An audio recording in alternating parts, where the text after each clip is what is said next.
Have you ever wondered about the very fabric of existence? Well, today we're going to explore one really profound theological perspective on God, where the universe came from, and how it's all put together. So let's start with the biggest question there is, the one that really gets this whole thing started. Who exactly is God? You can think of this as a kind of roadmap. We're going to follow the source material's logic to see how it builds a complete, structured answer to some of the most fundamental questions we have. All right, first things first, we have to start at the absolute beginning with the nature of the Creator itself, which our source calls the Absolute. This verse from the Quran is our starting block. It lays out the core ideas right away.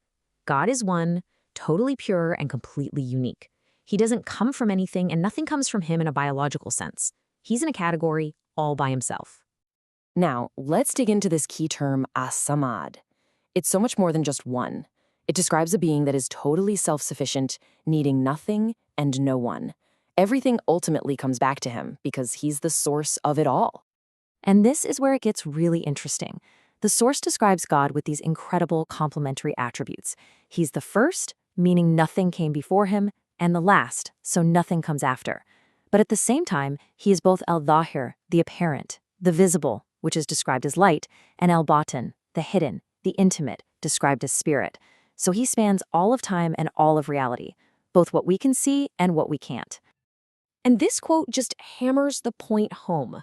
Even though we use words we can understand, like hearing and seeing, we're told that he is fundamentally unlike anything else that exists. This idea of absolute, total uniqueness is just crucial to the whole framework we're looking at. Okay, so if that's the nature of the Creator, the next question is pretty obvious, right? How did everything get here? Yeah, this is the big one. We're moving from the who to the how. And the source gives us a really specific step-by-step process, starting with the very substance of creation itself. And here's the foundational answer. According to this text, everything begins with the light of God. But, and this is so important, this isn't like the light from the sun or a light bulb. This is a divine light, coming directly from God's own essence. It's not something he made, it's part of what he is. This slide basically lays out the entire playbook for creation. It all starts with that divine light. Remember, that's his visible aspect, el-Dahir. That uncreated light is then used to form the very first particle, the first atom. And from there, it's like a cosmic chain reaction. Atoms form elements, and elements build up into all the physical stuff we see. Water, rocks, you name it. But here's the magic. At this stage, it's all just lifeless material. The final step is where God breathes his spirit, his inner hidden aspect, el-Batin, into that matter and gives the command, be. And that's what sparks life. So let's just boil this down. The entire physical universe, it's a manifestation of God's light. But life itself, that spark, that animating force, that comes from his spirit. It's this incredible two-part system, and both parts originate from the same divine being.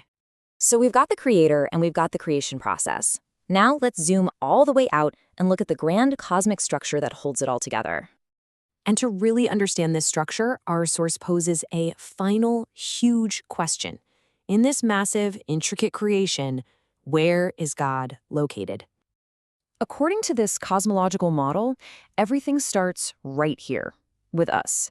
The Earth is described as a place of settlement, a kind of fixed point at the very heart of the entire cosmos.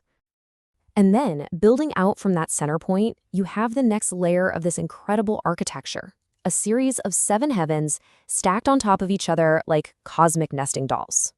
And to support this model, the source points to verses like these, which describe the sun and moon as swimming in their own continuous orbits. In this view, they're circling that central Earth. So what holds all of this in? What's the final boundary? Well, according to this text, the outermost layer of the entire created universe is the divine throne, or the Arsh. It literally contains everything, the Earth and all 7 of those heavens. And there you have it, the answer to our question, where is God? In this model, God isn't in creation. He's established above it all, separate from and encompassing his entire work from the outside. All right, for our last section, we're going to look at a really beautiful idea, the way this massive cosmic structure is actually mirrored right here on Earth. This parallel is just incredible. You have the divine throne, this huge cube-like structure in the heavens, with angels constantly circling it in praise.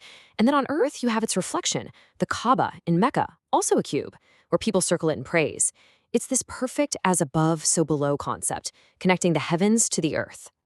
And this just brings everything together so powerfully. Even with this giant, layered cosmos and God being positioned above it all, this verse says his presence is immediate. It's everywhere. The idea is that his essence is so all-encompassing that no matter where you are in creation, you are, in a sense, in the presence of God. So we'll leave you with this to think about.